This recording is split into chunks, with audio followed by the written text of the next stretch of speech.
We are back for part 2 of this very long trip report. You might think there's nothing left to cover. You are incorrect. Let's talk about the Walt Disney World Swan. So much food and drinks to talk about. Also, I've yet to even mention what we did at Disney's Hollywood Studios.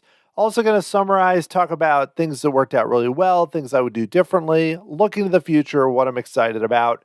This is going to be really fun. Well, at least for me. You're listening to the Tomorrow Society podcast.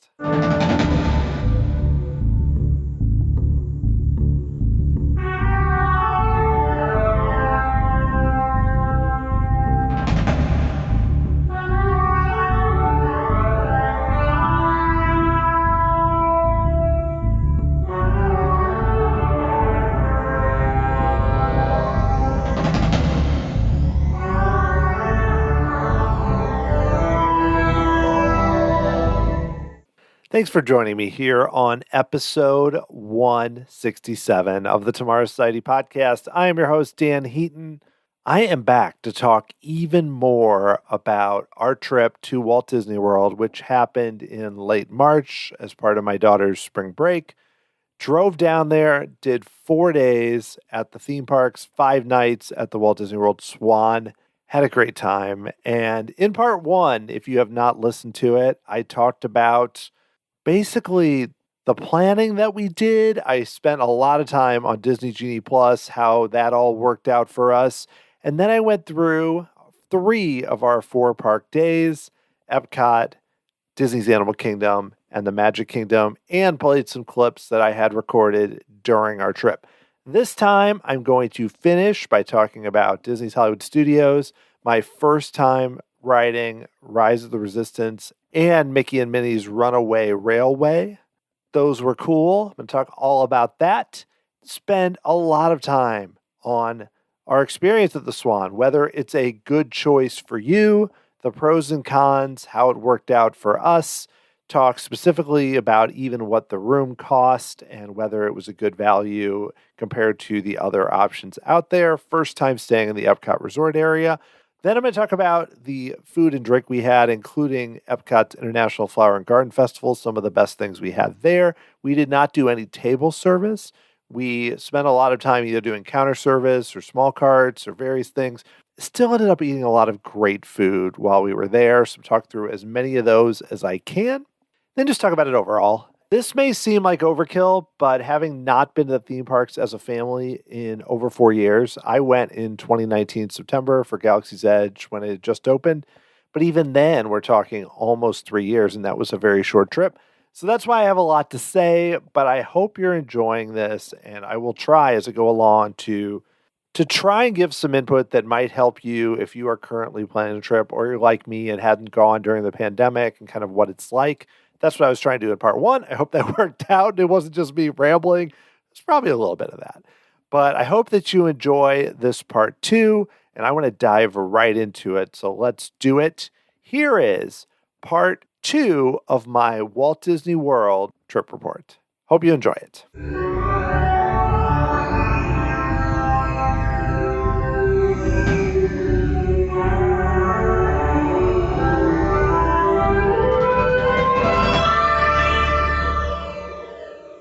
Let's go right to the Hollywood Studios. This, of course, was our final day of 4 at the parks, and the weather for this day was making me nervous. The good thing is that the temperature was down to low to mid 70s for the highs, which was great. The downside was it was supposed to rain all day, and actually that morning there were possibilities from the weather reports that there would be hail, severe thunderstorms, winds gusting 50 plus mile an hour, maybe tornadoes. It didn't really hit as bad in at least Orlando that day, thankfully, but they did have some really hard rain. Well, because we had been at the Magic Kingdom till after 11 and then we're not to sleep till like 1 a.m., we knew we were not going to be getting to the Hollywood Studios early. So I woke up, like I mentioned in the clip, and what my goal was, Rise of the Resistance, then Mickey and Minnie's. And one of the reasons was that I wanted to make sure we got to do Mickey and Minnie's because that was the top priority for Aaron and actually the girls too, more than Slinky Dog. None of them seem that excited. Now, I think it's a fun coaster. I don't have anything against Slinky Dog. It looks really cool flying over kind of the Toy Story Land area. But Slinky Dog, I know going in, is the top Lightning Lane reservation, the toughest one to get, the one that goes the quickest and the longest lines, even longer than Jungle Cruise. But with the rain possibly happening, I mean, one thought is I could have booked it, and then if it closed for the rain, we would have more flexibility. But my thought was, don't even worry about it. If you get a chance to ride it, great. But instead, let's just make sure we get Mickey and Minnie's. So in that case, what I did is got Rise of the Resistance, no problem. Was able to basically pick the time, came very close to what I wanted, and then refreshed a bit to get Mickey and Minnie's up around that time since I think it was a little bit before it. And so then we did Mickey and Minnie's when we arrived, basically. I think it was a little after, but we arrived actually close to noon. If you can believe it, it was a slow start to the day. I mean, my youngest daughter, Etta, is 9, and she doesn't stay up that late. I mean, to stay up, for her, I think it's the latest she's ever stayed up. I mean, if you don't count like when she was a baby or something. But like in recent years, usually, she might be up to your 10 or 11 here and there. That's not a big deal, but not 1.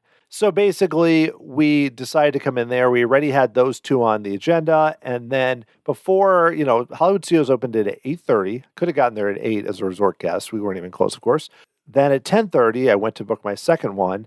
And Smuggler's Run would have been available at like 8:30 at night, way too late.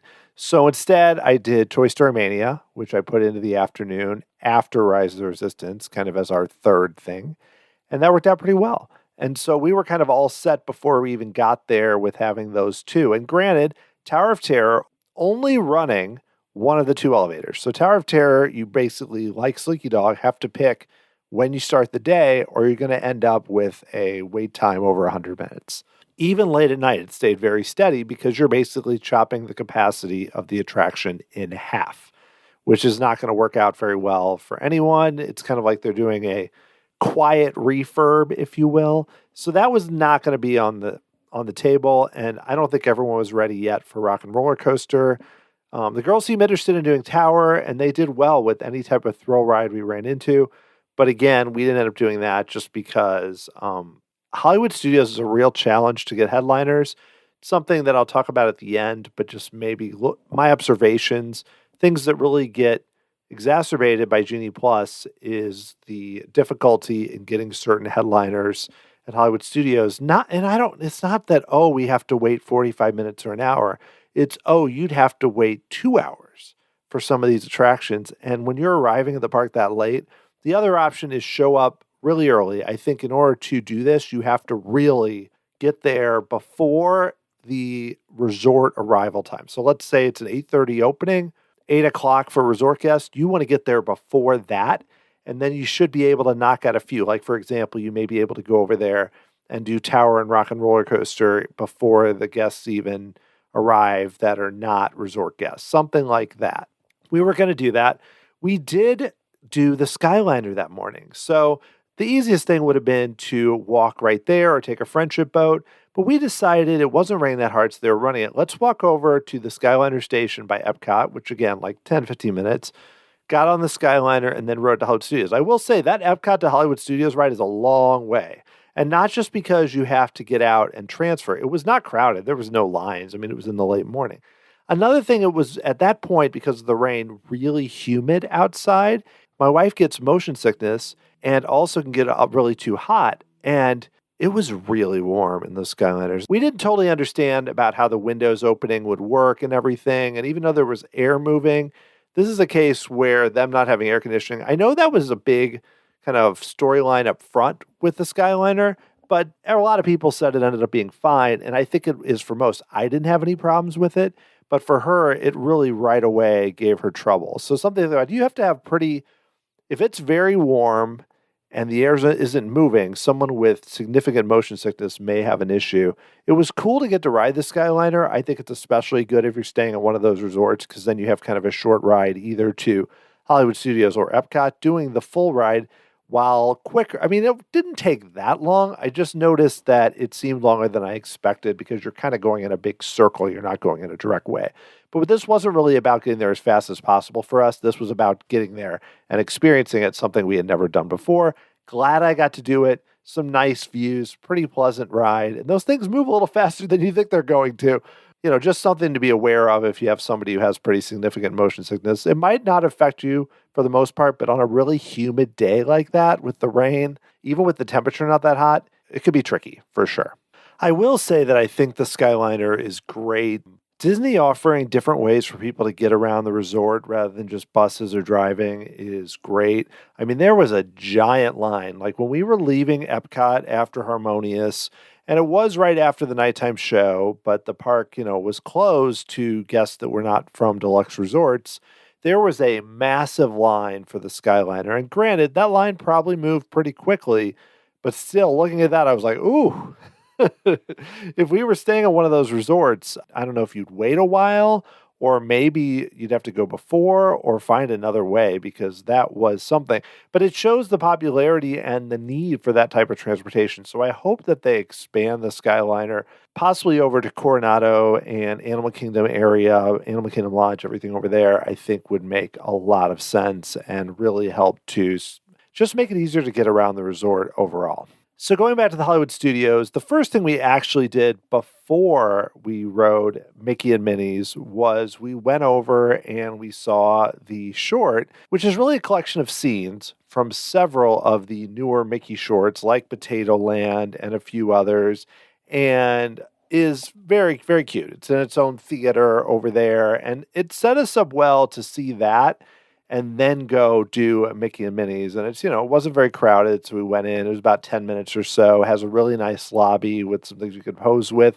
Went and saw that. And I believe it's in the area that used to be the Monster Sound Show, or after that, the Sounds Dangerous. You come back over, and then we went in and did Mickey and Minnie's. And I will say up front that I still feel like I wish there was a way they could have saved the Great Movie Ride in some form.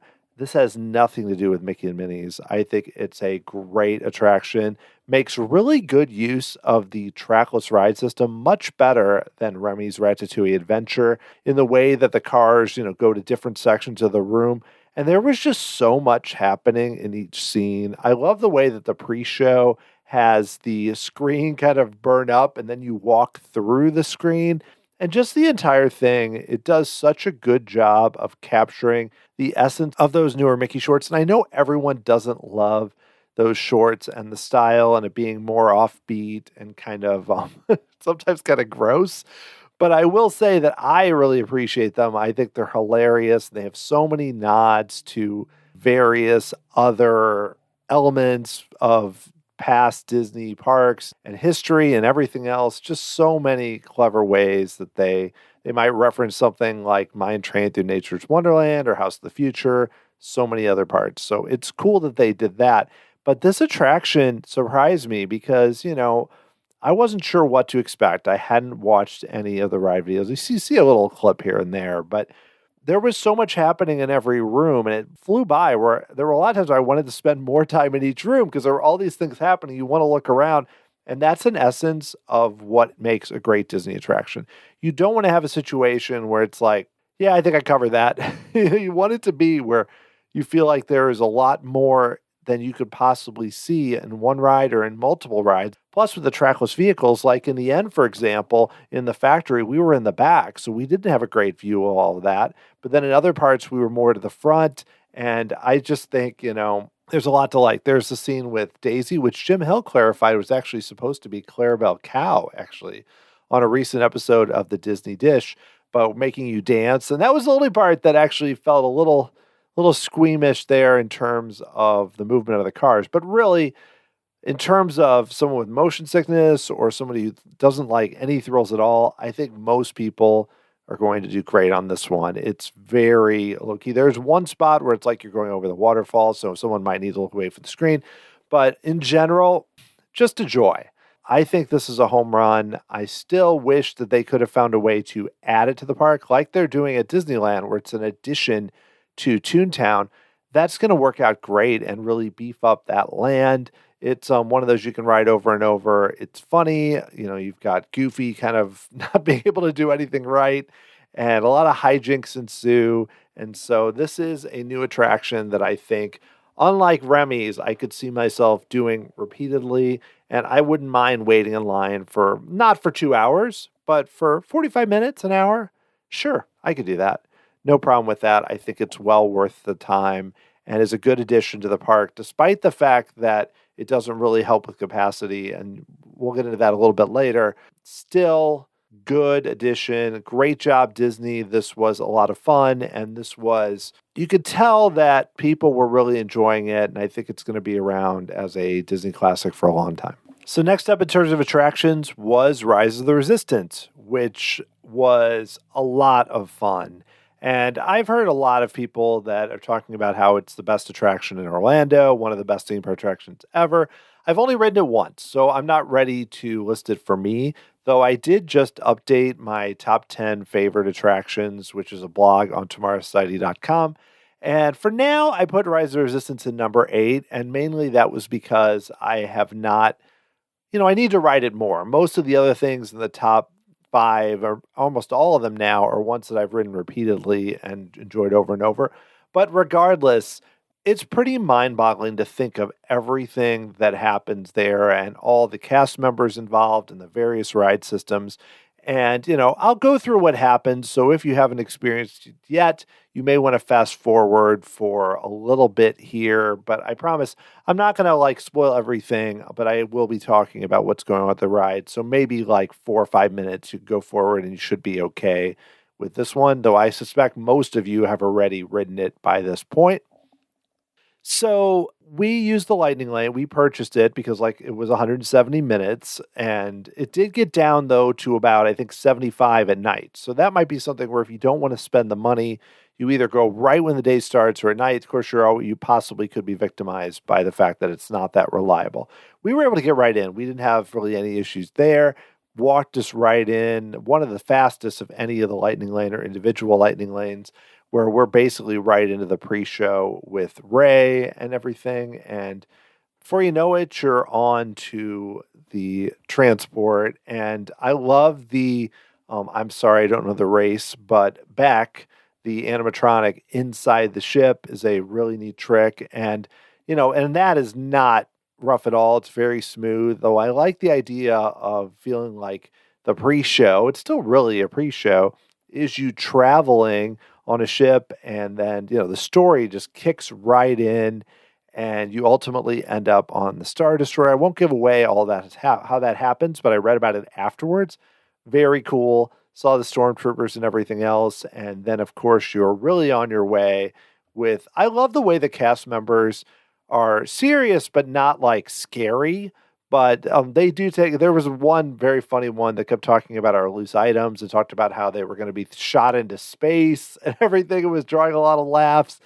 And just a lot of cast members were, in a way, it's interesting because they have to stick with the story and that they are the First Order and you are the Resistance, while also still doing the normal how many kind of theme park decisions. So it's an interesting thing where it's are you stand on that color? Okay, that's going to be the color on your prisoner transport and everything else.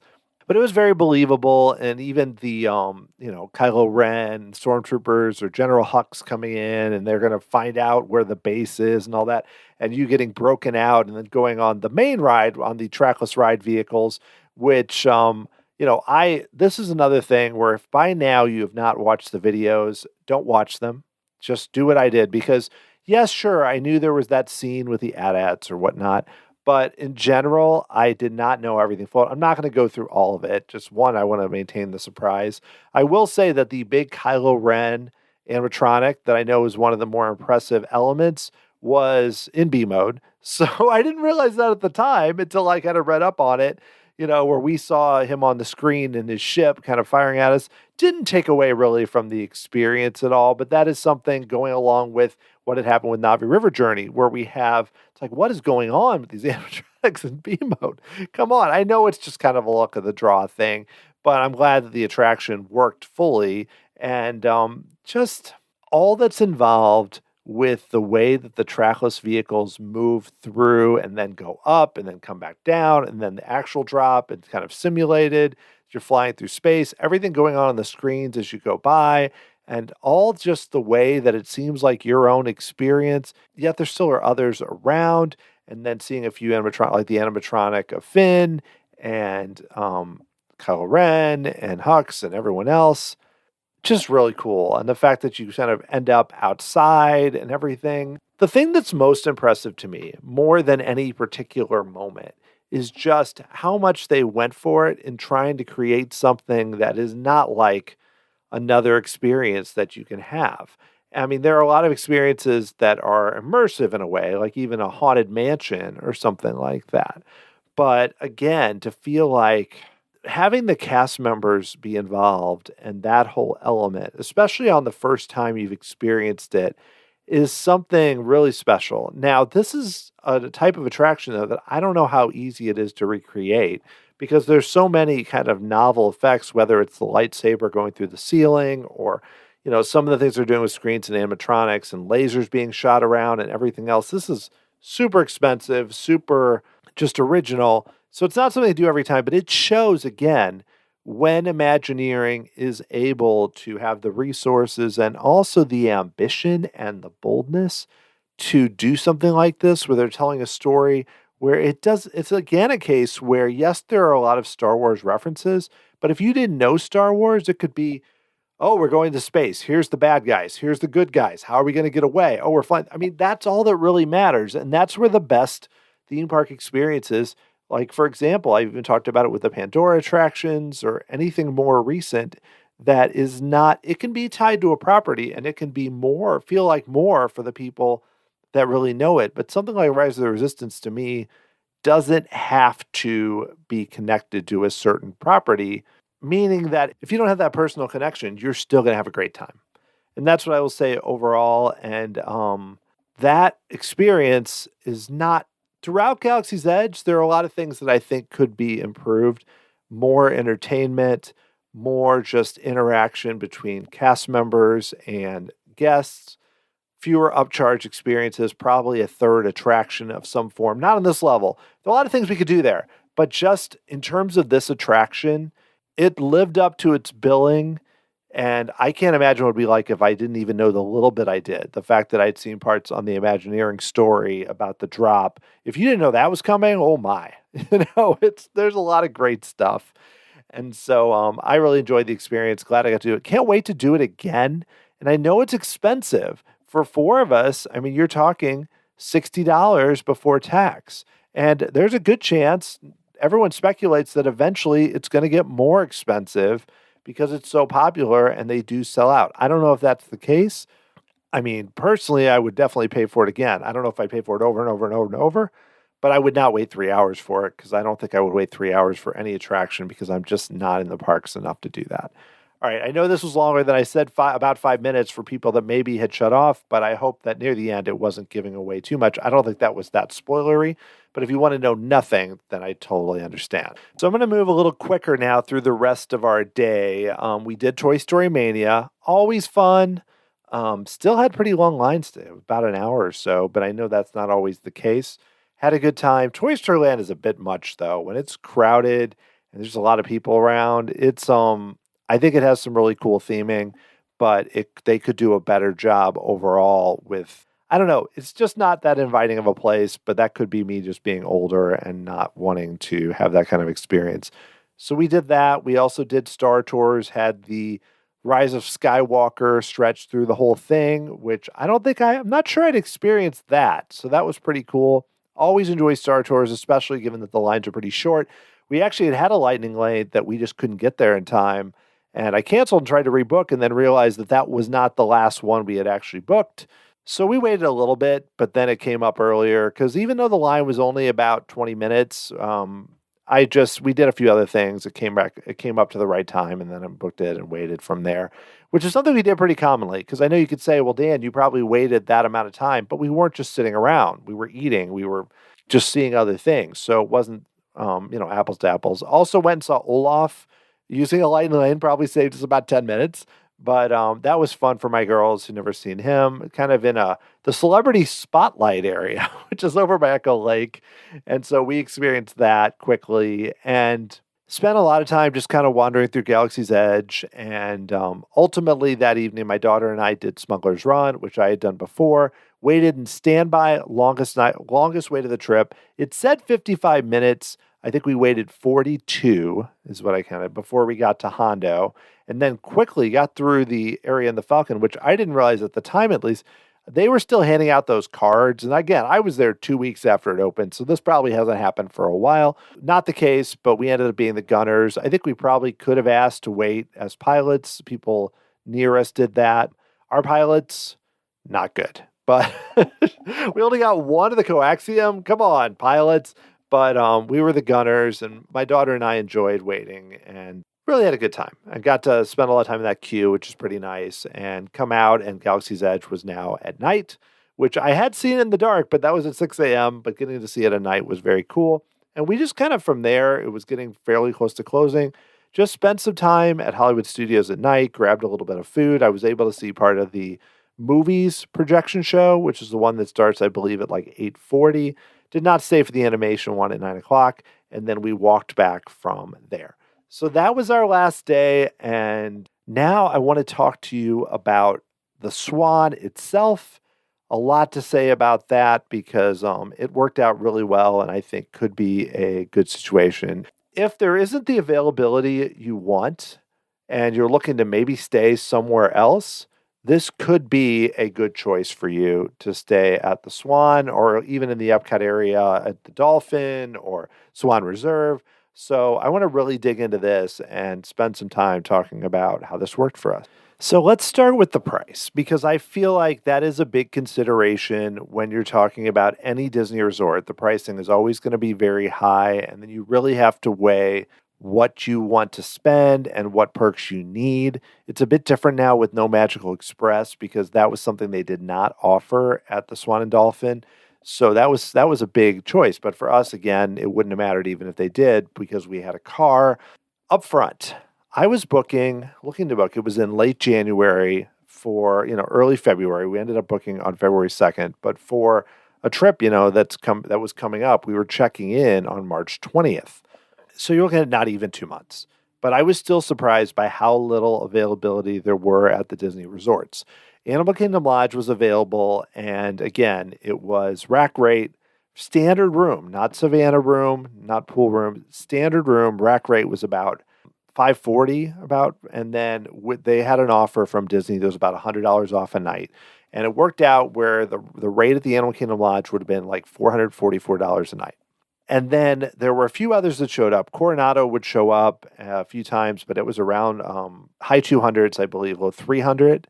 And then you saw similar at a few other moderates, but those weren't available much. We were not considering staying at a value resort. Nothing against them at all, just not something we were going for here. And then the one that showed up before I booked, but was the Boardwalk, but was showing up at around $600 a night. And that included the $100 off because the Boardwalk applied to that. And this was not any type of villa or anything. This was just a room. So you're thinking the rack rate was about $700. So that's kind of the landscape. If we wanted to stay, normally in the past, we've stayed at the Animal Kingdom Lodge because this is a luxe resort, has some of those types of amenities, really nice. But in the past, I've paid, for a standard room, the rack rate was much lower. And I even one time, I think we were paying barely over $300. One time it was even less than that, but that was in 2016. But even in 2018, not much more than that. So this is a fairly significant jump. 5 nights. The Swan was showing up around, we ended up paying $379 for a room at the Swan. Now, that was a resort view, slightly upgraded. I believe what they were offering for a standard room was, so it was slightly less if you did not care. I just thought, well, maybe we'll get a nice view, and we really did, but I think it was like $340. So think about that right away. The Animal Kingdom Lodge is the cheapest, not worst, but cheapest of the Disney Deluxe resorts, and this was fairly significantly less. And of course, we have the benefit here of being in the EPCOT resort area. Now, there is a resort fee that Disney does not charge resort fees at the resort. This is a requirement. So it's basically added on to the cost of the room.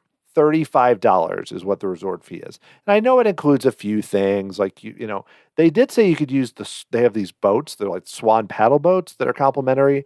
We never saw them being used. And on our last day, we went to go see if we could use them, and there was no one there. And finally, we're like, I just don't think it's going to be used. And they have a few other things where you're getting internet, but I know that's pretty standard. And there's fitness classes, which we did not use, and the basic access to the pool and everything else. But really, the things that they're offering for that are mostly things that most places would offer as part of it. And I know resort fees are not that uncommon anymore. So a lot of resorts do them, especially in major cities. So essentially, you say, okay, it was $379. It's really $414. This is before tax, but also they charge for parking. They were charging $29 self-parking. If you did valet, it was $39, but I did not do valet. The self-parking was very easy. So Disney, though, charges $25 for the deluxe resorts, I believe. So very similar, very comparable. So I'm just going to set that aside. So really, you're looking at, with the resort fee, before tax, $414 a night. Animal Kingdom Lodge is about $444. Now you could say, Dan, well, it's worth it because the Animal Kingdom Lodge. But apples to apples, if you're looking at it, the boardwalk was significantly more, like $600. And granted, the boardwalk is very nice, has very nice rooms, has, some of those touches, has the nanny chairs, which we did go see. Oh, they're so creepy. Oh my gosh. Took some pictures there. We went in the lobby our first night and saw them. Oh boy.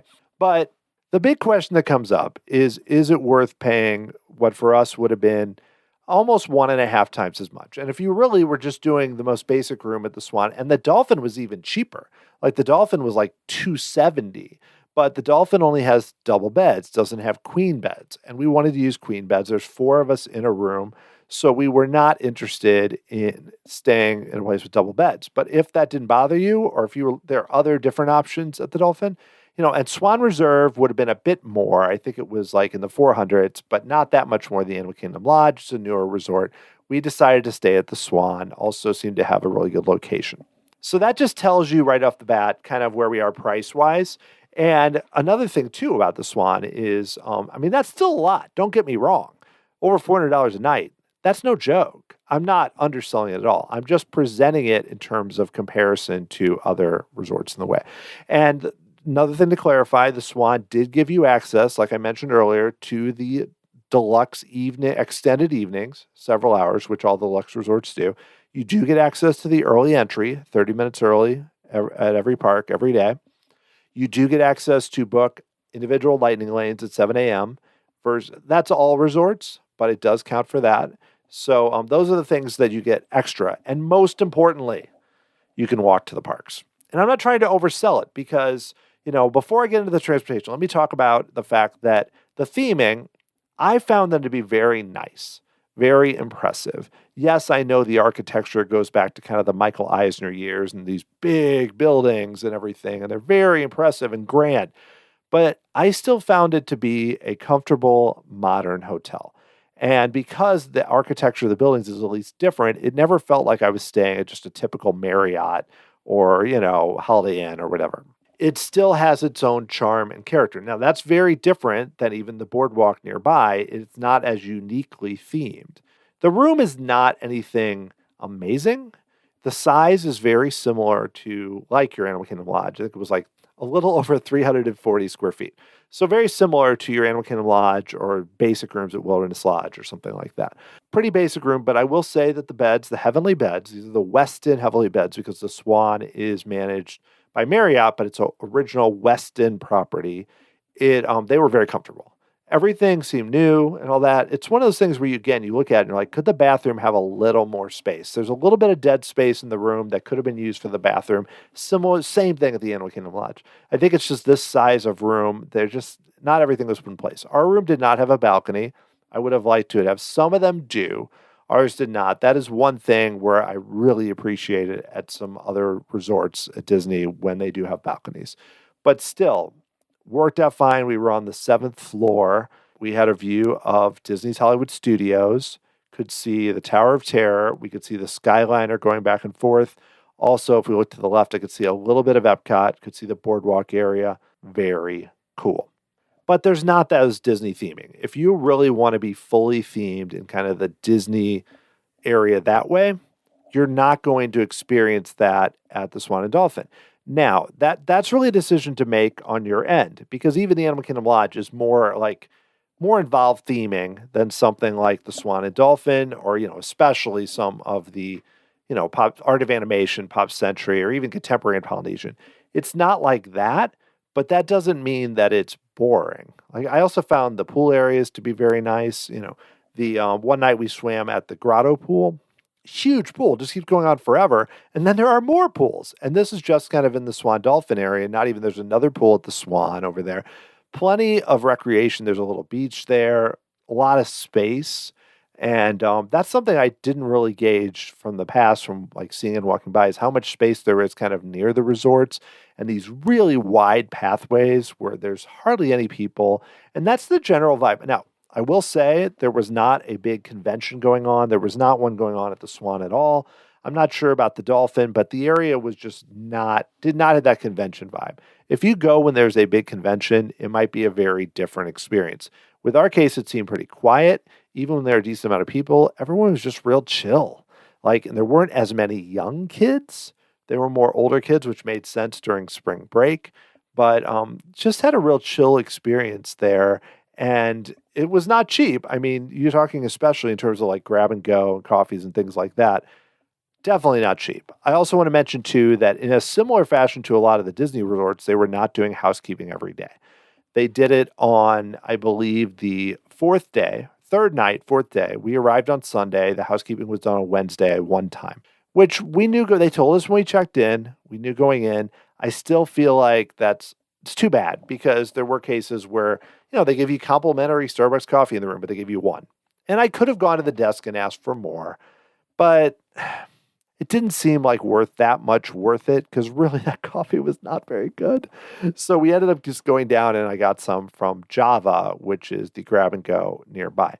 But so that's something that I'm hoping they'll be able to change just overall at the resorts. I know it relates to staffing, but that is something when you're staying at a resort, even that costs this much, that really you need to have in order to make it a good experience. Switching gears, if you are a beer drinker, there is an official beer of the Swan and Dolphin called Fins and Feathers, Phins and Feathers, like the, part of dolphins in a way from it, done by Brew Hub, which is a local brewery from Lakeland, Florida. It's a pale ale. I did try it when we were near the pool, and it was very good. Very solid. It's worth checking out, especially if you're someone like me that is on Untapped and is keeping track of what beers you've had, and then you get little badges. If you're on there, shoot me a note. I'm on there under Dan Heaton. You search for my name, you should be able to find me. That's also my username.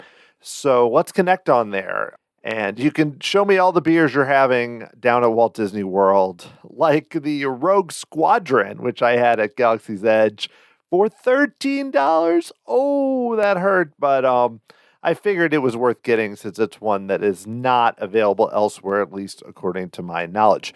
Wanted to mention, too, that there are a lot of restaurants at the Swan and Dolphin and Swan Reserve. We did not do the table service, but I know that I've heard many good things about Chula's and Il Molino, especially the Garden Grove, which I know in the past has had character meals with Disney characters. And Blue Zoo, there's so many. There's also a lot of bars, and each of the three hotels has grab and go options. And there is a pool bar at the Swan and the Dolphin. The Swan is more your typical kind of pool bar you'd expect. The Dolphin, actually, the Cabana Bar and Grill, has a lot of outdoor seating. So I know it's by the pool and technically outside. It's more than kind of your typical one. And that's where we went, actually, the night we were swimming there. Had a lot of good options there, including, I had a burger, and Aaron had a grilled chicken BLT. Lots of choices for the girls who are very picky eaters, including cheese pizza, grilled cheese, cheeseburger, chicken fingers, the basics there, along with kind of the, not a crazy detailed menu, but enough things. I mean, it's a little on the pricey side, the pretty basic burger was $17, but not outlandish for Walt Disney World. And that is a case where We were there kind of later in the evening, so I walked over and picked up the food. But where it did look like you could order from your phone, you scan a QR code, and they would bring it right to your chairs at the pools. And the pools, again, massive area. They even have basically what appears to be an Olympic-sized pool for lap swimming. Now, there were some people just swimming around, but I suspect, especially at off hours, if you are a lap swimmer like me, I did not use it, but you may be something you would want to use there too. Another thing about the Cabana Bar and Grill, if you are someone who, I know that things have gotten a lot better with COVID, but if you're somebody that is still kind of a little hesitant to eat sit-down meals indoors, they do have outdoor seating where you can go there, have a good meal, and still be sitting outside, but at real tables, not just at your chair by the pool. So that may be a good option for you. Wanted to talk a little bit more too about getting around. I mentioned that we walked to EPCOT. That was super easy from the Swan. Basically, you can get to the boardwalk in essentially like 5 minutes at most and walk over. And the way we did it is then walk past the entire boardwalk, which is kind of a nice walk next to next to the hotel and also the various bars and restaurants. Basically, by the time you get to the end of the boardwalk, you turn right, go a little further, and you're there. And it's a nice, pleasant walk. It's even closer, I believe, if you're at the beach club and then the yacht club right there and the boardwalk. But all these are basically 10 to 15 minutes, really easy walk. And I found the walk from the Hollywood studios to even be a little more pleasant just because you're walking right alongside the water and there's not as much going on. You really feel like you're in kind of your own area from Walt Disney World.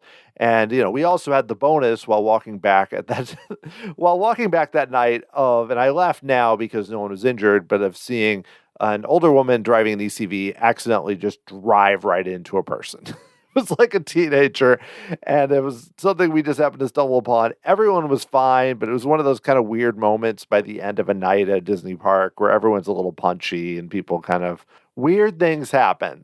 That's all I will say. But if you do not want to make that walk, if you're not able, or if it just seems a little too long, the friendship boats run every half hour, and it seemed to be they were running pretty often. They're very comfortable. They're the boats that you also see going like around the lagoon in EPCOT, and you can take them either to Hollywood Studios or to EPCOT, and it's basically the dock is right there between the two resorts, so very easy to get to. It's basically like a minute or two, and so they're definitely a nice, fairly quick way to get there. They don't offer bus service to the studios or EPCOT, but they do offer bus service from the Swan and Dolphin to the Magic Kingdom and Animal Kingdom. I do want to tell you that the buses for the Magic Kingdom stop at the Transportation and Ticket Center, not at the front. But it's very easy to, if that concerns you, you can easily walk to the Boardwalk, Yacht Club, or Beach Club and then just take the bus from there. It takes a little more time, but if you're interested in going to the Magic Kingdom, don't want to drive, and also don't want to have to deal with the ferry or the monorail, that is another option for you that should work out really well. What we did is we walked to EPCOT. Then the second day we drove to the Animal Kingdom, which was surprisingly close. You're all kind of turned around, but I think because you're kind of in the middle, I don't think it even took us more than maybe 6-7 minutes, if that. The traffic was not too bad getting over to the Animal Kingdom. Very similar to the Magic Kingdom, and if you wanted to drive to EPCOT or Hollywood Studios, obviously very short drives there, so you could do that too, and it works out well.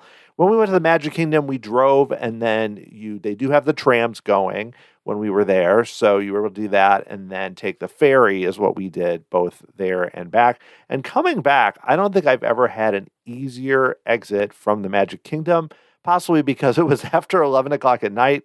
Basically got right on the ferry, wasn't super crowded, got right on a tram that wasn't crowded, took us right to our car. That was much easier than usual, and part of the reason it was easier is because it's not a long drive from the Swan to the Magic Kingdom. And, I did see a lot of buses going from the Swan to the Animal Kingdom and Magic Kingdom, so I believe they do run pretty frequently. Even that was the case. It was not during the busiest time in the morning. Also saw them when we were at the Animal Kingdom. We saw them being picked up. So I think it is something where they run pretty often, but I did not experience them myself, so I can't really say exactly how they were.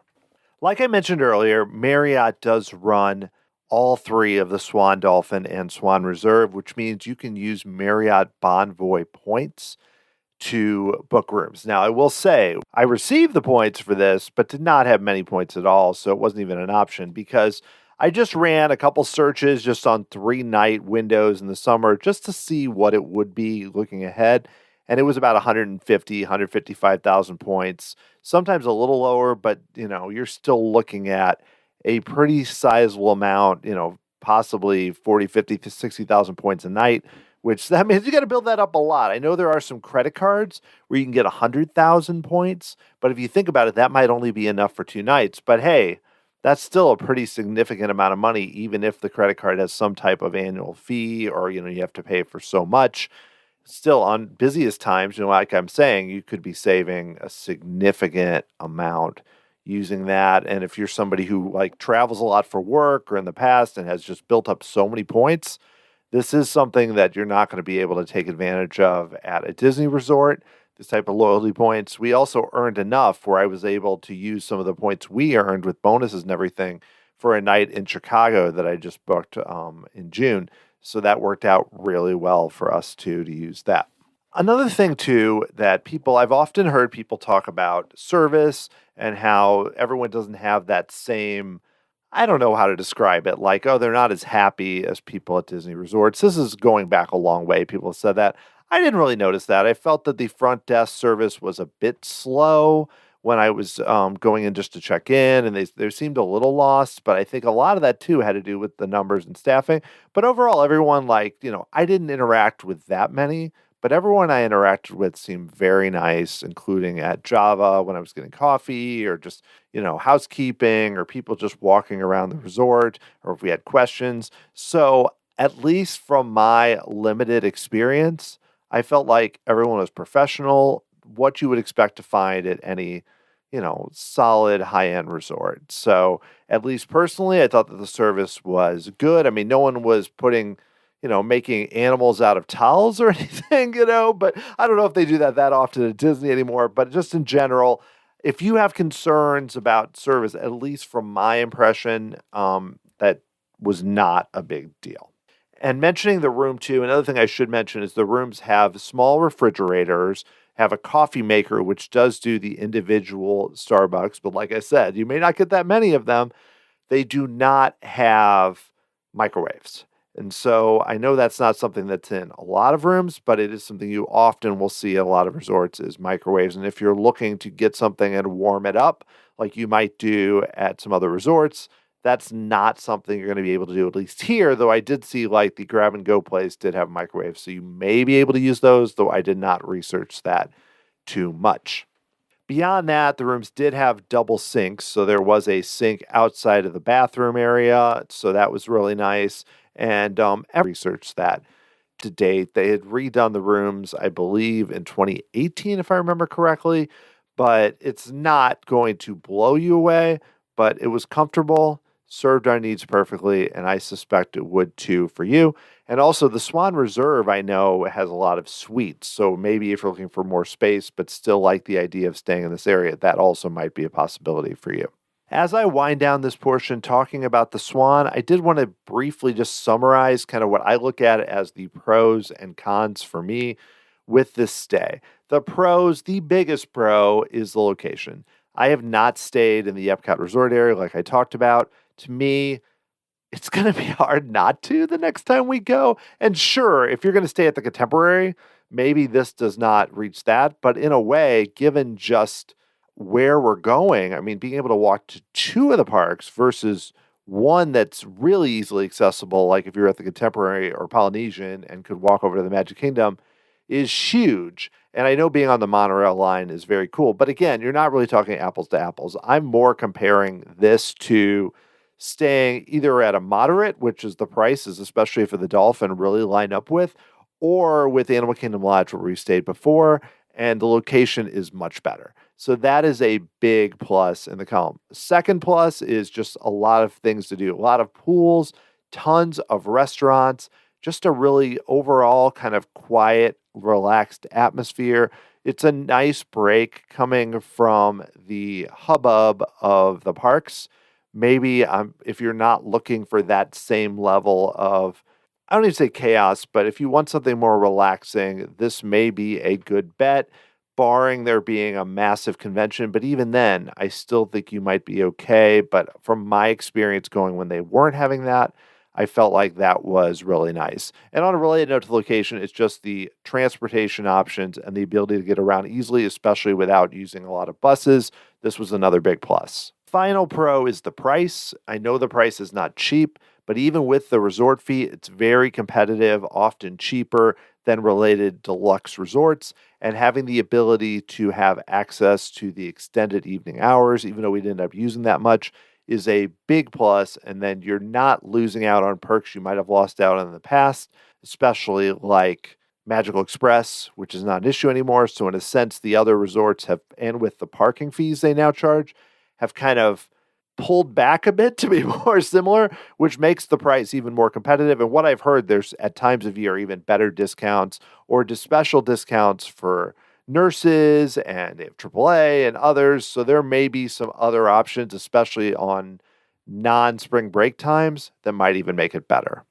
The cons really are pretty obvious. The biggest one is that it's not going to have the same level of theming as something like the Polynesian or Animal Kingdom Lodge or Wilderness Lodge. It's more in line with just a really nice hotel, especially inside with the rooms and everything. You're kind of getting a very solid hotel room, but Disney also seems to be kind of moving in this direction with even less interesting exterior architecture with their latest towers they've announced and what they did not end up doing over by Fort Wilderness. In general, it is different in terms of theming. You're also, there is Garden Grove, but in general, there aren't as many options related to the Disney characters here. So it's definitely going to have a different vibe than some of the other resorts. If that's something that's really important to you and what you're staying on, like, for example, if you really love Art of Animation or that kind of look, might not be the best resort for you. Another thing, if you really rely on bus transportation and are not interested in walking to Hollywood Studios or EPCOT, and even the issue with the Transportation and Ticket Center, there are ways around this, but that might be something. If you really love at your resort being able to get right on the bus in the morning, that may be something that you're not going to enjoy as much. Another thing, of course, the resort fee. Even though I talked about the price being competitive, it can bother some people. And stuff around the resort just being very expensive, though I don't think it's that much more than you would typically pay at a Disney resort. Another thing, they don't use Magic Band. So if you're someone that loves to use the Magic Band to open up your room door and everything, that is something we can do. There is the Marriott Bonvoy app, which you could use. We did not use, but we just used our room keys. But if you love the idea of having your Magic Band and connecting that to the resort, that is not done at the Swan and Dolphin. That is one other thing. Overall, thought it turned out great. And I also have written a blog post with a lot of pictures. A lot of it's going to be similar to what you've heard me talk about here. But if you'd like to learn more about the Swan and Dolphin and what I thought about it, that blog post would be great, and you can easily find it. Just go to tomorrowsociety.com/swan, and that's going to then direct you directly to that review, and you can learn a lot more. I'll also have a link to it in the show notes. All right, well, let's switch gears to dining. I'm going to try to not just give you this laundry list of everything we ate, because I don't think, hey, we stopped at this time for fries, or we got a water here. We're not going through that. I'm going to try and talk about things that I found interesting or that were highlights, and I'll probably spend more time at Epcot than the other parks due to the Flower and Garden Festival and everything involved with that. But first, I want to talk briefly about when we arrived, and we got in, we'd planned to get in about 4, but the traffic was really bad near Ocala and all that area. It was a Saturday of a spring break week. So that made sense. So we arrived, it was almost 6 o'clock by the time we got all checked in and everything. It was getting into the evening, and I knew we had a long day at Epcot behind us, so we just moseyed over to the boardwalk. And fitting with what I said about the Swan, it was so easy to be able, there's so many restaurants on the Swan and Dolphin property, so we easily could have gone to one of those. But we figured, let's go over there. And I should also mention, if you're wondering some of the food choices we make, like why would they go there? My girls are very picky in terms of food, and both in entirely different ways. So the crossover on what we all can eat without venturing all over the place is pretty low. Which brings us to the boardwalk pizza window, which was a perfect choice, actually. And there are multiple choices. There's a to-go stand and lots of things like that, but that would have also worked for us. But it ended up being where we walked up when we were like kind of just I had done a lot of research, so I kind of knew what was there, but we got there and thought, let's just get a big cheese pizza because essentially you can order a large, and this is a big pizza, 8 large pieces for $21, $20.99. And I think it's only a few more dollars if you want pepperoni or sausage. I mean, pretty basic pizza. This is very similar to when we were at Alani and they had like the $20 pizza, which we kept getting. But also the benefit too is you can eat it there. There weren't very many tables, or you can take it back to your room. Now, the downside is that they had a very long wait. I mean, they gave you a buzzer though, so they said it would be like an hour and 10 minutes. And we went ahead and bought it. I also purchased a Schafferhofer grapefruit beer, which I know this Radler is available pretty commonly at grocery stores, but I always find that it tastes better at Disney World, which is such a lame thing to say, but it's true. So I had that, and that was about $10, but went ahead and drank that, and we just kind of moseyed around, did a little shopping. Like I mentioned, we went into the boardwalk lobby and checked out the nanny chairs. And the nice thing is, whenever it was ready, we could just go back over there. And it actually only took about 40 minutes, though when we got back, the line was even longer. So I don't even know what the wait would have been. But it worked out really nicely for an arrival day because, you're not like exhausted from the car ride. Like, now let's sit down and have a meal together. I mean, everybody's been together a lot. So you can kind of, we split up a bit. We wandered around. We haven't really spent any time in the boardwalk area. So it was nice. It was also a really nice night. It was about 70 degrees. Took it back to the room. Pizza was good. It was warm. Worked out great for us and had a good start to the week. One downside of the lack of housekeeping is I ended up taking the box downstairs and they had a lot of trash cans and then getting it into the trash can. So things like that. I mean, I know you can leave stuff out of your room or shove it in the trash can, but that's where the housekeeping would help. But still, it was a nice way to start. So we moved on to EPCOT. Now, I want to talk in terms of everything we ended up getting. Now, I am not the Disney food blog.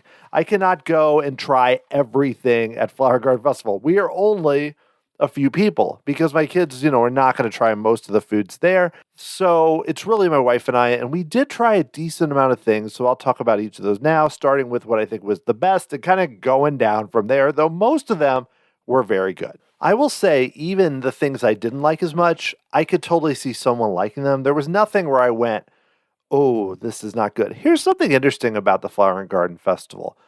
I, in past experiences there and at Food and Wine, have found the lines to be just insane. Like, especially in the afternoon, where it's, you walk by and you're like, I'm not even messing with that.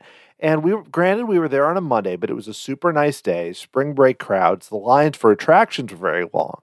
But I found the lines for the booths to be nearly almost non-existent. I mean, we went through enough different booths and some that are very popular and never waited. I mean, the longest was maybe like 5 people in line in front of us. So makes me wonder if it was just luck. I mean, it could just be our timing and everything else too. Maybe it's just that since it wasn't a weekend, you're not drawing as many people into the festivals.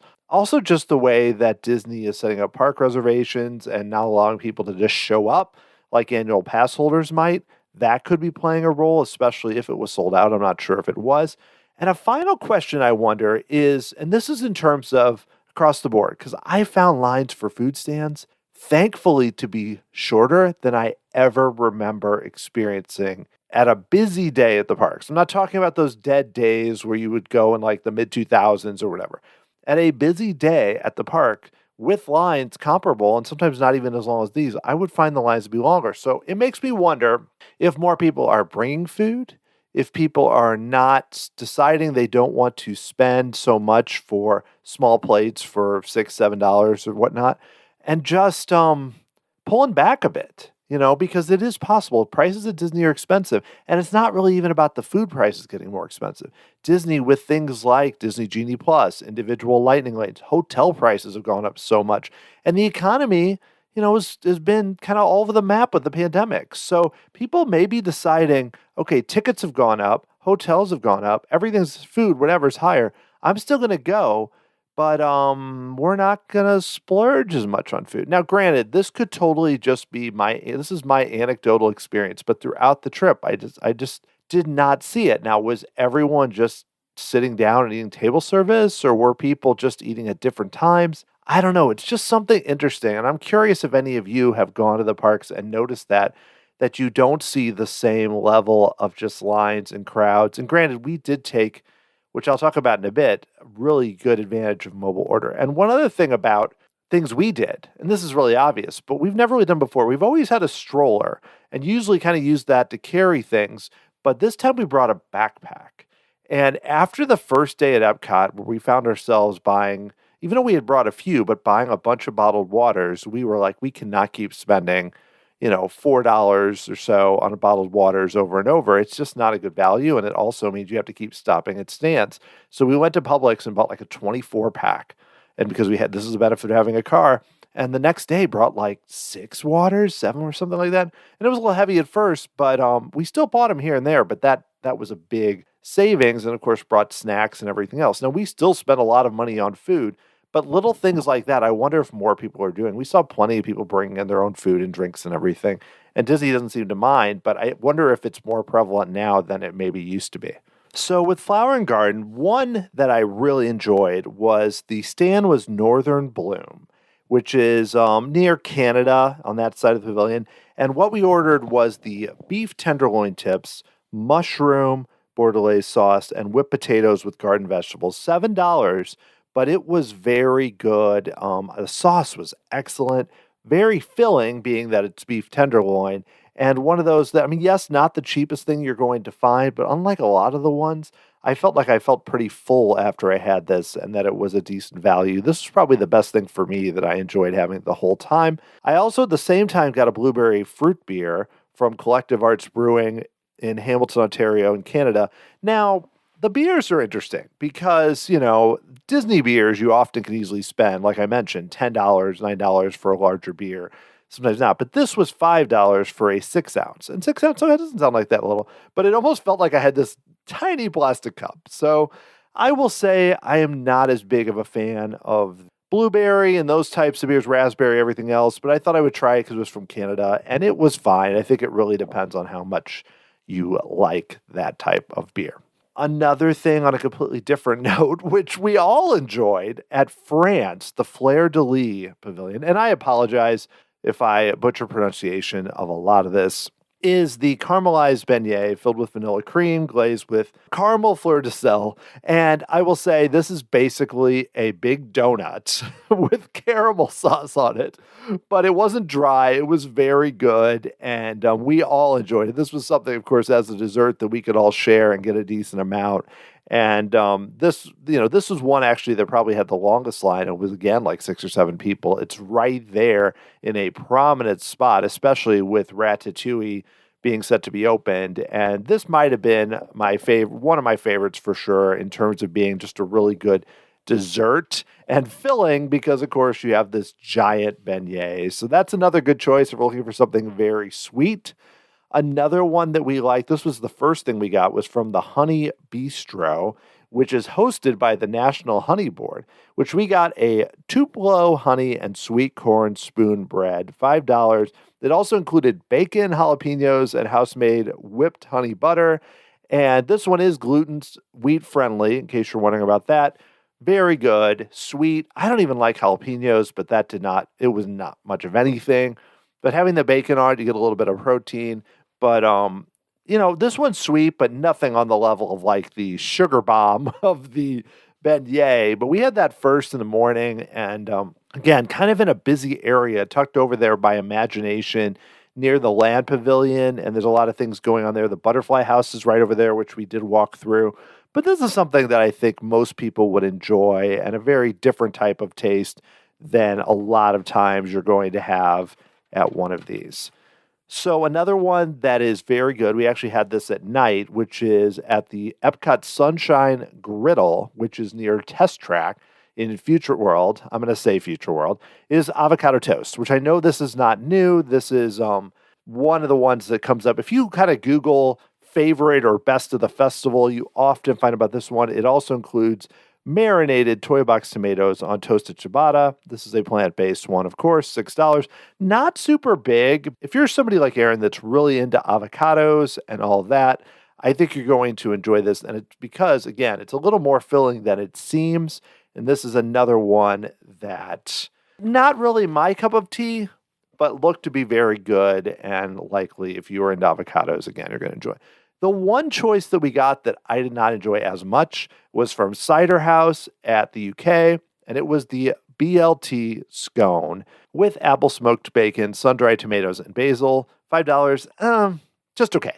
Not my favorite. It was kind of dry. And I mean, the idea, I like BLTs, I like scones. What's the problem here?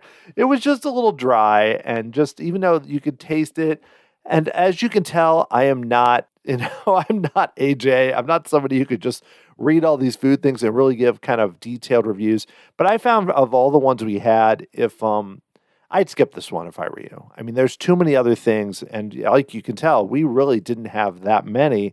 But there's just so many things to have. I would not spend money. It wasn't very big, and it just was one of those you gotta grab for the water there pretty quickly because it was not that great.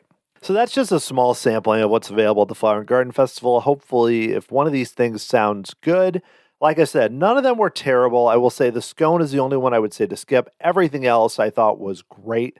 So if you have a chance to try any of those options, I would highly recommend it. And I'm sure there's something that I forgot to note down or take a picture of whatever that we had, but we still had a lot of good things. There's also a lot of beers. Again, more on the light side where I tend to enjoy more some of the, I wouldn't even just say IPAs, but kind of heavier beers overall. But there's plenty of options there if you're a beer drinker. So we also had lunch. Apart from that, we had lunch at Sunshine Seasons. It worked out where it was about the right time.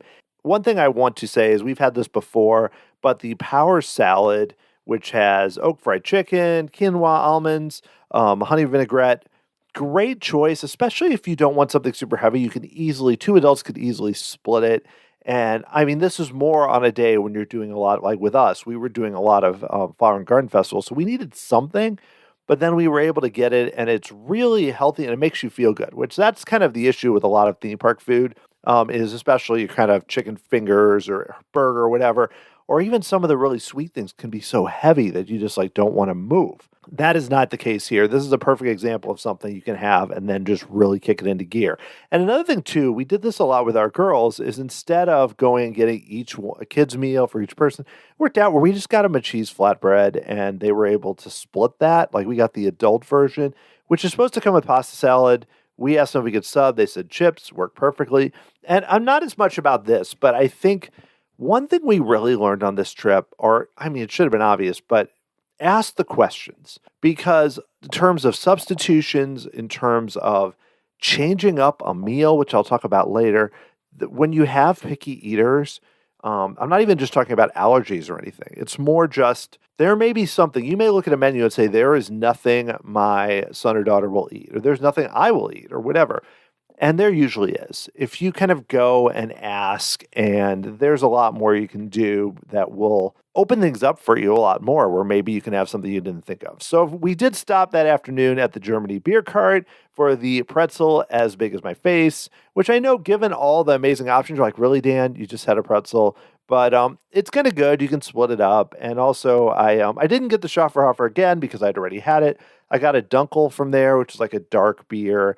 And that was also very good. So if you want something different, if you think some of the Flower and Garden beers don't really fit your boat, this was at just the cart right there. So we had both of those. One last thing in terms of food at EPCOT is Regal Eagle. Oh my gosh, this is good. Wow, this is such a great addition to the American Adventure, to this area. And this is one example where we did not use mobile order, because mobile order was actually pushing us like 30 minutes into the future. And I just walked in and there was like 2 people in line and was able to order and be done in like 10 minutes. So I'm going to get into mobile order shortly, but I just wanted to mention that this is the one exception where it worked out better. But I will say that this food, and St. Louis, we have very good barbecue. There are multiple like nationally renowned barbecue places. Sugar Fire is one. Pappy's and Bogart's are 2 others.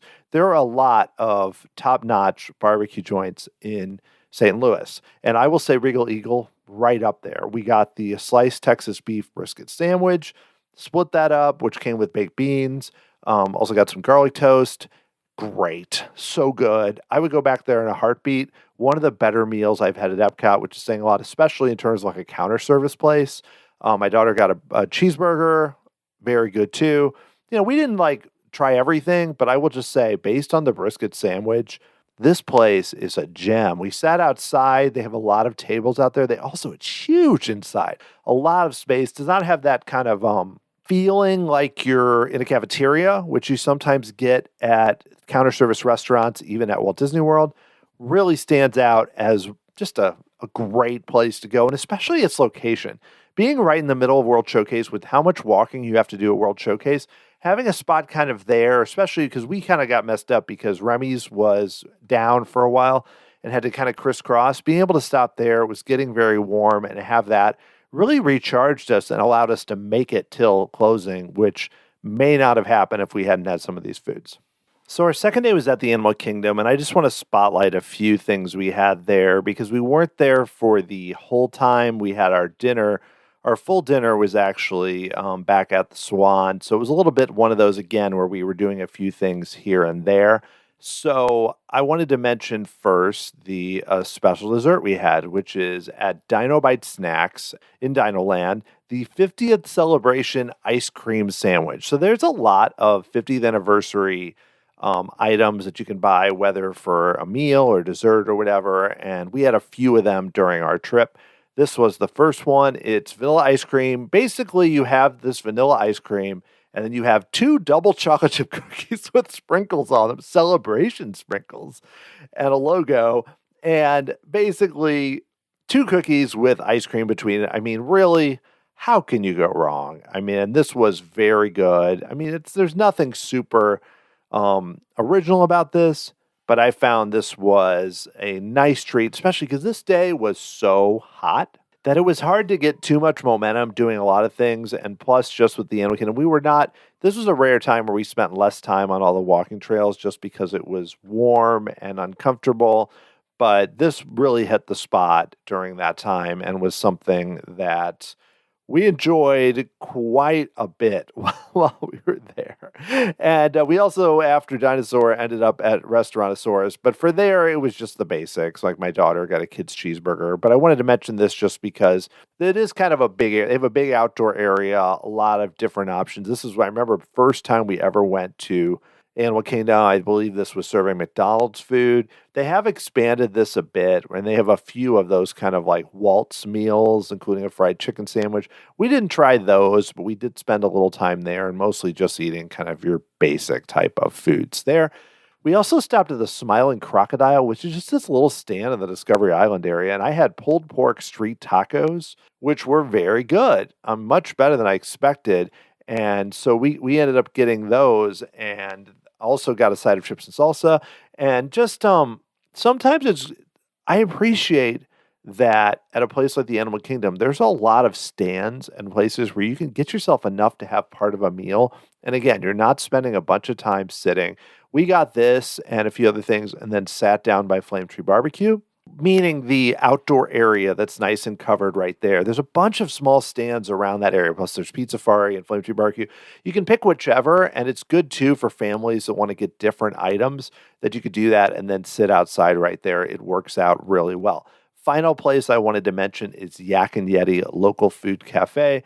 This has been one of our favorite spots for a while. It also seems to show up around dinner time when you're getting around to that area and you're circling the back of the park, and it seems to be, this was actually late afternoon for us, but we needed a little more to eat.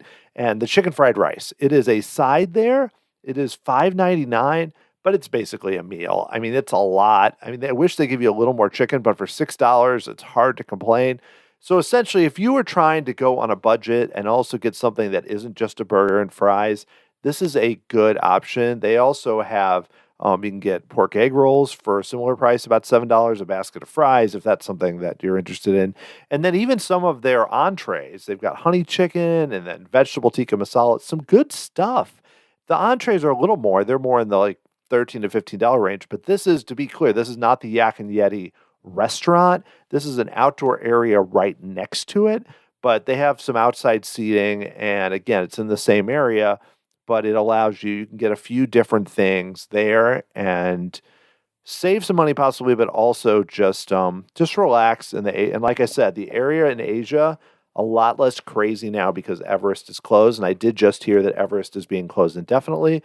Fingers crossed they do something with the Yeti, but regardless, that area is not as crazy now, so this may even be a better choice. All right, as I go to talk about the Magic Kingdom, this is my time to talk about the wonders of mobile order.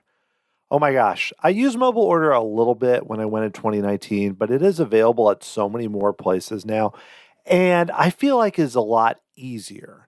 I almost don't want to talk about it because I don't want people to use it. But here, at the Magic Kingdom Hollywood Studios, we used it several times, both places, and probably should have used it a few times even back at the Animal Kingdom, but we were, at EPCOT. But we just hadn't gotten used to it as much, but it was so nice. I mean, there were a few examples where the lines were basically like 15, 20. I'll jump ahead to when we were buying from Docking Bay 7 and there was one register open and I would guess 40 people in line. We stood outside, clicked on mobile ordered a Ronto wrap because Ronto Roasters was closed and a beer. I walked in, there were 3 employees standing at the mobile spot. It was immediately available, basically, or in 2 minutes. Got it, walked back out. That happened again at the Magic Kingdom several times. It happened. And the great thing is, too, it takes the onus of we were trying to approach it as we're going to buy a few things here, a few things here. When you can use mobile order effectively, you can do that so easily because you're not like, well, I just waited in line for 15 minutes and now I'm standing there at the board at Cosmic Rays. When you could just be outside doing something else, click on a few things, and then just run in there and get it and come back out. It also fits mostly just with our ideas of eating more just outside and not really just sitting down and not taking the time. And you can find tables everywhere, and it's really easy. It's also great for customizing. It's great for if you want to not, get something different and can figure that out. And also, adults that don't like to eat a lot, it feels a little different to order kids' meals too when you're using mobile order because you're just like, whatever, I'll order this kids' meal for myself or I'll order this for, this dessert or whatever. It works so well. Oh my gosh. And I think, because there was the example at Regal Eagle where it took more time. And this leads me into the Magic Kingdom Day where Aloha Isle, we walked there and I saw a giant mobile order line, not really moving. And I had a big challenge with mobile order there the last time. And there was like 4 people in line just to go buy something. So my daughter and I went up and we bought 2 Dole Whips and we waited in line for 5 minutes. That is the bad example. Anywhere that's not like the most popular place in the park, basically, it's going to work so well. For example, we show up. We're like, okay, we're going to go do Pirates. We're in line for Pirates and we're like, how about we get something? Erin wanted to get some fried pot stickers from Sunshine Tree Terrace. So she went, she looked at it, she ordered them, also ordered an ice cream for Etta, and was like, we'll just order it. We start to get to where we're basically almost ready. We're boarding Pirates, and she, we're coming out, and she can click on it and say, we're here. Give them time to make it. Walk over there. So convenient. The pot sticker's not that great, though. I will say she compared them negatively to pot stickers we would buy at Costco, just to give you an idea of what those are. So, yeah. So, again, it's one of the Magic Kingdom. You got to kind of pick and choose if you're not going to go to Skipper Canteen or Be Our Guest or something. These are fried pot stickers. They're $7, pork and vegetable with a sesame ginger sauce. She said they were fine. It's not burgers and fries. It's something different. So, speaking of that, later on when we were at Tomorrowland, I tried the If You Had Wings. Of course I did. But Caribbean jerk chicken strips with a side, which ended up being chips. $10.79 was a little much, but they were decent. It wasn't that different from normal chicken strips, I will say. They were pretty good, and they're not super spicy if you're worried about that, but, not a bad option for a quick pickup. Also got a cream cheese warm stuffed pretzel, which strangely enough is not more than the Mickey pretzel, but is better. That's all I will say. Got that too. So that was kind of a nice quick stop. And then also we went over to Cosmic Rays. This is where the mobile order worked wonderfully. Cosmic Rays, all kinds of people. We basically ordered it outside within a couple minutes. We ordered a cheeseburger for my daughter, that meal, and the chocolate bundt cake dessert with purple icing. That's $5.49, cheeseburger, typical kids meal kind of price. Ordered it, was ready. I walked in. There was like 3 stands for mobile order. Nobody there. They're just waiting for me there. Oh my gosh, it was amazing. It made me like go, because Cosmic Rays, the thing I just like the most is just getting in there and ordering it. It's loud, it's a mess, but they have enough options where if you could use mobile order and do it quickly, works out really well. What can you say? I'll jump ahead to later on where Erin is in line. This is like 10 at night. She's at Casey's Corner. We wanted to get, this is a pressed penny silk pie, which was one of the 50th anniversary desserts. Was really good. Oh my gosh. But she wanted to order it. She got in line because we hadn't thought ahead, was in line, maybe 6, 7 people in line, decides, I'm just going to mobile order this. Mobile orders it while standing in line, walks over to the window. They hand it to her. She leaves. Oh my gosh. The things like this, and you can get time savings, and it's not even like lightning lane. You're not paying anything extra. The amount of like time and effort and stress and everything else and anxiety that is removed is huge. And it just allows you to kind of glide through the park. And yes, it was tiring. And yes, there were crowds. But being able to do that is such a big difference. Going back to what I said about asking questions. So we have a challenge. We didn't want to go to just Pinocchio Village House and get more pizza. As you've heard, we've had it several times. So we went to Pecos Bill's. It was maybe 7:30 at night. Somehow there was hardly anyone in there, which I don't really understand. It's usually mobbed. I walked up and I knew we had to ask because all we wanted for my daughter was just nachos and cheese. And all of Pecos Bill's things on the menu are like nachos supreme with this and this or meat or whatever. So I just walked up and I said, all I want is the nachos and cheese. Can we do this? And so and the thing is, not only could they do it, and she went through the whole thing. It's like, you don't want the tomato salsa. No. You don't want this. You don't want this. No, no, no. She rung it up not as like the expensive nachos, but as like the cheapest ones, was like bean nachos.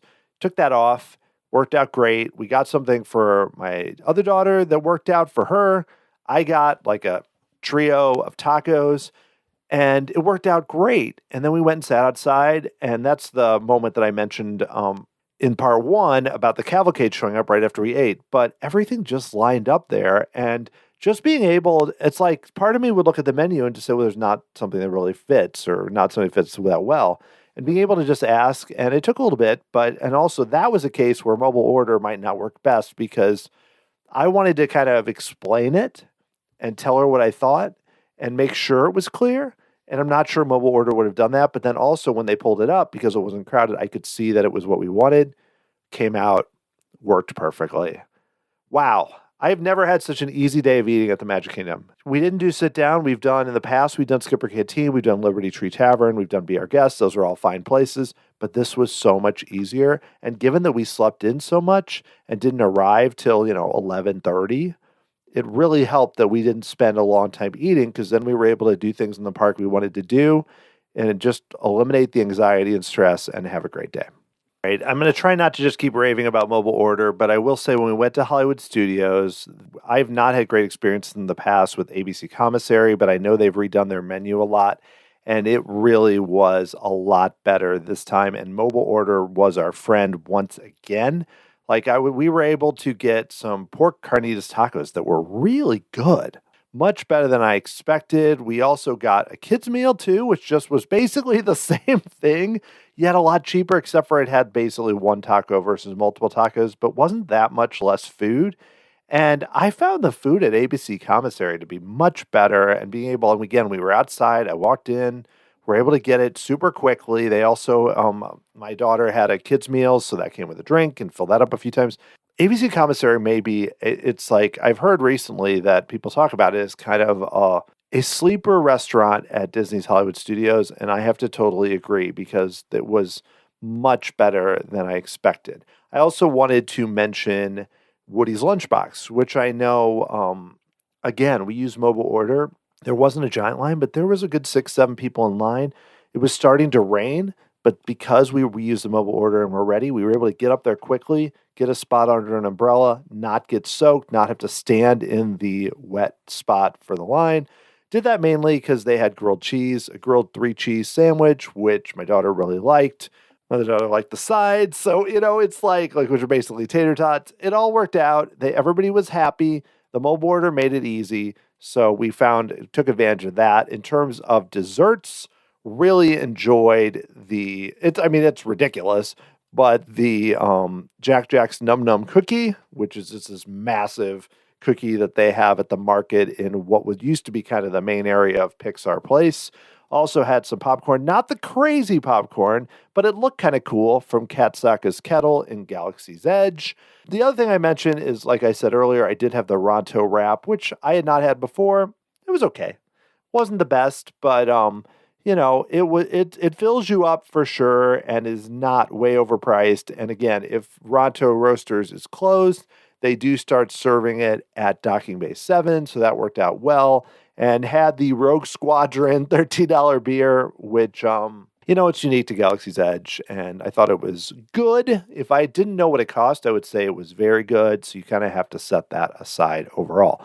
And I found Hollywood Studios, again, when you're able to kind of just order here and there, and there's all those places on Sunset Boulevard. Some of them aren't that great, and they tend to have very long lines, but if you're able to mobile order and get around that, we did that later for a cheeseburger, you're able to eat a lot of things, but never have it feel like a challenge. Like we didn't have to sit down at Pizza Rizzo or, Sci-Fi Dining, which is a nice location, don't get me wrong, but it worked out well. And just in general, that is what I will take away from this trip more than anything else is the flexibility allowed by mobile ordering and being able, and the lines not being that long even in general, but just being able to move from place to place and eat a lot of great food and desserts. Don't get me wrong, we still spent a lot. And that's the thing where it can be a little deceptive, where you're spending $10 here, $25 here. You don't have that sit-down meal with the sticker shock where, if you went to Space 220, which wouldn't have been an option because we weren't booking far enough in advance, but where it'd be like $250 or something or whatever. Never had anything like that. But if you add it all up, we did not spend as much as if we would have done table service every day. But it was not as low as it might have seemed if we didn't look that closely at what we're spending. It still adds up and you're, a significant amount of money per day, much more than you would spend anywhere else. But the food was good. We didn't get stressed about it. There were no arguments about food. There were no breakdowns. And so I take all of that as a win, where everybody kind of got what they want. We stopped whenever we needed to in terms of getting someone something to eat without it being like a 40-minute ordeal or being so much at the mercy of how long the lines are or how food is available. Because of the mobile order, especially at those last two parks, it was super easy to do.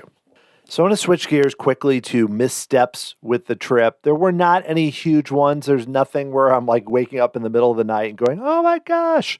First thing is just, even though I researched Disney Genie Plus, I still feel like I could have done a better job of understanding just how fast things move, not hesitating a bit, especially the first day, knowing the times jump and there's not much you can do, just even being quicker. That happened more in the last 2 days where I was really on top of it and understanding of what I wanted.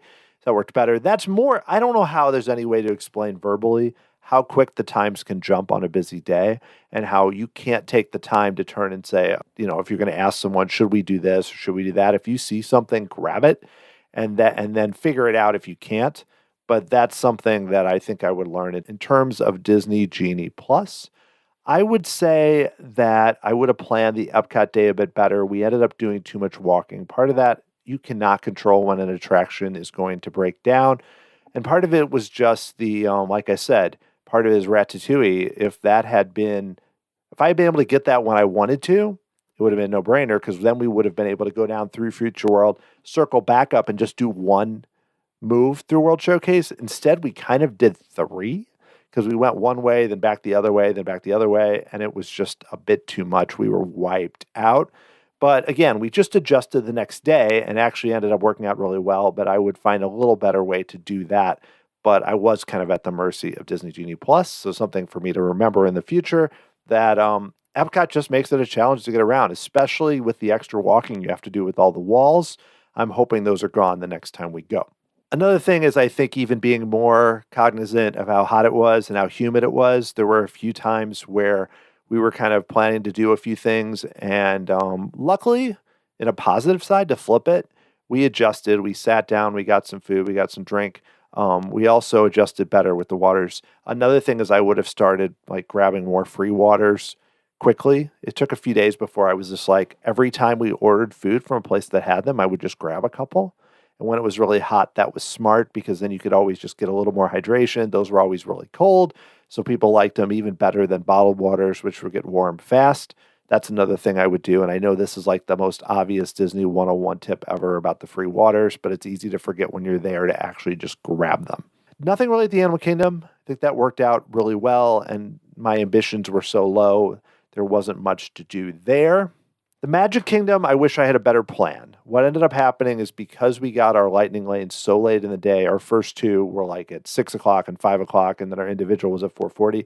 I didn't really go in with a great plan of what we were going to do, so we kind of arrived and we saw Mickey, and then we're like, what do we do now? And we ended up in a line for Pirates, which ended up working out okay because it was during Festival of Fantasy.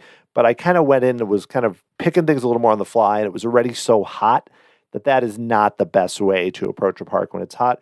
We ended up having a great time when I just basically decided we kind of figured out we're just going to do all these sit downs like Country Bears and Tiki Room and all that. But it took a little more adjusting than I would have liked. At Hollywood Studios, I think there was probably a way that we could have at least done one more headliner, probably Tower or Slinky Dog, if I had planned it a little better. But I was so nervous about Mickey and Minnie's not being able to do. Whereas the smartest move was probably to pick Tower first, or maybe Slinky Dog, and then just wait 40 minutes or something for Mickey and Minnie's. But that was our top priority, so we just wanted to do that. These are really small things. It's just more kind of as I'm kind of downloading what the trip was. But I will say, I mean, those are the biggest things. The Swan worked out great. Oh, another thing is I got too ambitious with the drive and had us going too far, both there and back, in terms of not really remembering how long things take. I would not be as ambitious. We would have gone probably only like a half hour less each way. So there was that. That was one other thing. But overall, the Swan worked out great. Mobile order worked out great. Lightning Lane, I don't love it. One other thing with Lightning Lane is they should allow you to modify your reservations, which they don't allow you to do, which was something you could do on FastPass Plus. That's the number 3 of the 3 big things that I would love to see fixed. The jumping times, number 1. 2, the 7 a.m. And 3, actually modifying times is probably more important even than the 7 a.m., but those are close. But was able to use Genie Plus well. I think it would work even better at Disneyland. And I know we budgeted for the individual lightning lanes. Going forward, I don't think I would pay again for Remy's. I'm not sure next time I would pay for Seven Dwarfs or even Flight of Passage. Like if those were the 4 still, I know it's probably going to change. There's going to be Guardians of the Galaxy, maybe even Tron. But if those 4 were still available, the only one I think I would pay for again is Rise of the Resistance, just given that we've done them more. But I don't regret doing it now. I think it worked great. So we had an excellent trip. Just did so much while still getting to sleep in. And part of that was our location and how easy it was to get around, not only with the car, but also through walking. And then just planning well and also recognizing, like we said, this is not our first trip. This will not be our last trip, I hope. And so not trying to do everything. Sure, I would have loved to have done all the mountains. You know, sometimes you have no choice given that a ride can break down and you just can't adjust. The other regret I have is this has been really long, but I have a few more things to say before we finish. I know that Disney is kind of moving away from magic bands in general. They stopped giving them complimentary. You can get discounts. Tried to figure out if that applied to like the basic magic bands you could get at the pre-arrival price for the Swan. Seemed like I could, but then someone told me I couldn't. Someone else said I could, and I spent a lot of time on hold with Disney. Finally, we were just like, it's not a big deal. Because the thing is that we got rid of a lot of ours. Like, it would have been fine if we just had all of ours from the past. Because I did not want to spend, I mean, you say this, Disney Genie Plus, there's a lot of time on the phone. But I didn't want to also have to use my phone every time I did a lightning lane or to enter the park or anything. It's not as easy as a magic band, I have to say. Same thing for my girls. I figured it'd be easier for them. They get to do it. They kind of enjoy it. So we had 2 at home, 1 for my 2019 trip. My daughter had 1, and so we had to buy 1 because my wife used her Apple Watch, which she raved about. Said it would read a lot faster than the Magic Bands. And basically, we did set up Magic Mobile, which is what they use for phones, for tickets, and everything else. And she just put it in her wallet. And by wearing her Apple Watch, having her phone on her, with it in the wallet, it would read, and it was so easy to use the whole time. So Generally, my point is, I think Magic Bands are still going to work out well if you're someone who wants to use those. Hang on to yours if you have them. But if you have an Apple Watch, you are able to use that. And I'm sure a lot of people are so used to using their phones for scanning everything. For me, I still was kind of like trying to find ways to not use it. And I find the Magic Band works really well. And again, at the Swan, you can't use that for your room or anything else. So maybe there's less need for it. But we still used it in the parks and never had one time where tapping in either to the parks or to any lightning lane or anything from the Magic Bands or the Apple Watch didn't work. So that shows that, at least in that way, the system for us at least was working out very well. Summing up everything from this more than 3+ hours of Trip Report, I will just say that there's a lot of decisions right now Disney's doing that are kind of head scratching, coming from Bob Chapek, but just in general with the parks. And there's a lot of fan anger out there, and I totally get it. I've had plenty of times where they announce something, or you watch even Josh J. Amaro at a speech, Destination D23, and you're like, what are you guys doing? Do you not see that a lot of people are upset, think it's too expensive, everything else? We went to a family gathering right after we got back, and this was a relative that I don't really know, but we mentioned we went to Walt Disney World, and her first response was like, not, oh, that's great. Oh, what rides did you go on? Oh, I'm sure you had a great time, which is usually the response you get from most people. Her first response was about how much it costs, about do you have to plan rides in advance, and then also about the park reservations. And you could tell that for her, that was all way too much to even consider going. That's, again, one anecdotal response. And I know I threw this out there on Twitter, and a lot of people kind of snarky responses back and everything else. But still, to me, that just kind of sums up what's happening with a lot of people with Disney. Now, I say all that not to kind of go off on that tangent, but to say that I totally understand it. And even when I look at what it costs for this trip versus other trips, I'm kind of going, whoa. Setting that aside, so, it's going to be a consideration every time now we book a trip. It's always been a consideration about price. There's never been a time when I went to Disney, whether it was in college or, afterwards or whatever, where I went, oh, let's just throw money around. We don't care. But as it gets higher and higher, it is one of those situations where you have to make decisions about where you want to go, what you want to do. And I don't know. I think there's a tipping point where possibly they're going to start having to offer big discounts. We are definitely not there now. Maybe we won't get there. A lot depends on the economy and how shaky or strong it is. That can play a big role. A recession would change things a lot. But spinning that into our trip, though, I feel a little guilty because we spent this money, and I know the parks aren't perfect. There's issues with a lot of the things they've done, including Disney Genie, but I still can't wait to get back. Like, I get back here, and it's weird because not having gone for a few years, now I'm looking at it going like, okay, what am I doing next? Where am I going next? What am I doing?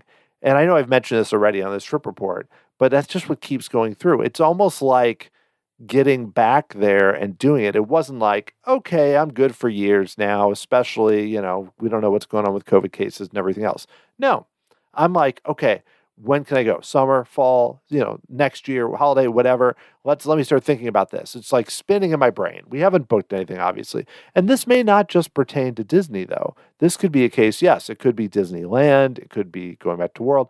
But it also could be Universal, because there are so many things I have not done already at Universal Orlando, and that doesn't even include what's going to come from Epic Universe. But in the next year or so, I really want to get out there because I want to experience Velocicoaster.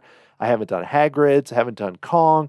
There's a lot more that I haven't done there, and it may be one of those kind of 24-hour type trips where it's just me finding, Universal does offer very reasonable hotels, something like that, doing one night and just going for it. So that's one possibility. I'm also excited to check out possibly some regional parks around the area.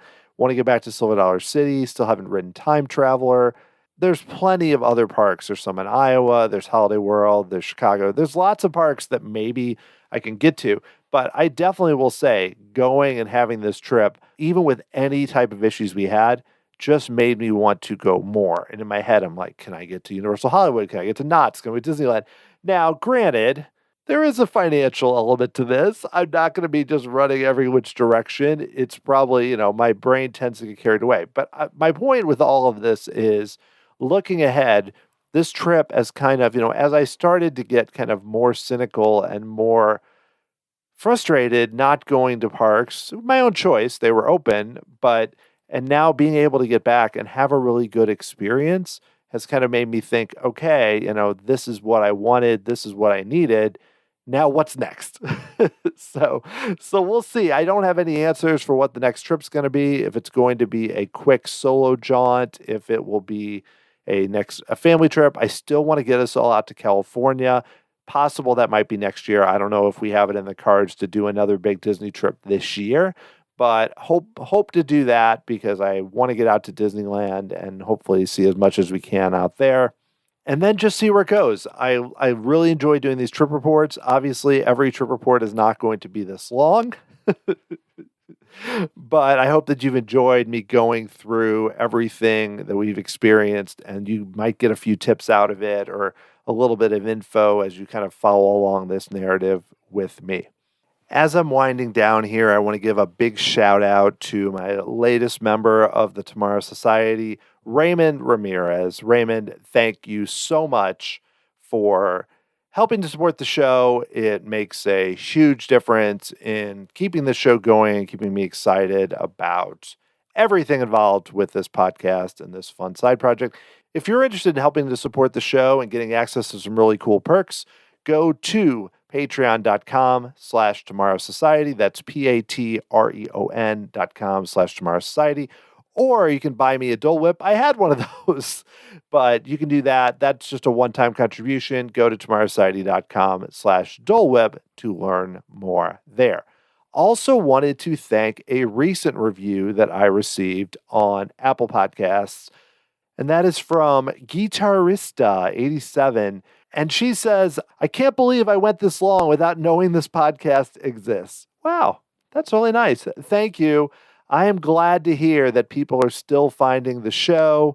This is my fun way to get to talk about theme parks, and I'm glad you're along for the ride here. And everyone who submits reviews on Spotify or Apple Podcasts or anywhere else, thank you so much. It makes a huge difference to keeping the show going. And if you want to go back and check out old episodes, go to tomorrowsociety.com/podcast with an S at the end, or just scroll back in whatever podcast tool you use, whether it's Stitcher or Overcast, Apple Podcast, any of the other ones. I'm everywhere, and you can definitely check it out. I've had a lot of fun conversations in the past and plenty more to come. You can follow me on Twitter, TomorrowSOC, Facebook or Instagram at Tomorrow Society. Also check out the Tomorrow Society Podcast YouTube channel, tomorrowsociety.com/YouTube. I would love to know what you think of this extended trip report, which I know is very different than most of my other shows. Shoot me an email, dan@tomorrowsociety.com, if you get to the end of the show, or if you don't, that's cool too. I would love to hear from you. It's always great to get your feedback about the show. The music you're hearing right now was written by Adam Hookey and performed by the Sophisticated Babies. Next time, we will be learning all about the new roller coaster Pantheon at Busch Gardens Williamsburg. My correspondent, Mary Kwiatkowski, is back once again, this time to talk about her experience getting the chance to ride Pantheon, what that was like, and then we also talk about a lot of rumors for that park. And I really enjoy getting the chance to talk about another park that is very cool beyond Disney, and definitely hope to get out there and see that park at some point. But in the meantime, Mary is here to help. Hope you're all doing great out there. Thanks so much for continuing to support and listen to the show. You're all awesome, and it makes it all worthwhile for me to sit here and go on and on about my vacation to Walt Disney World. Thank you so much. I'll talk to you again next time.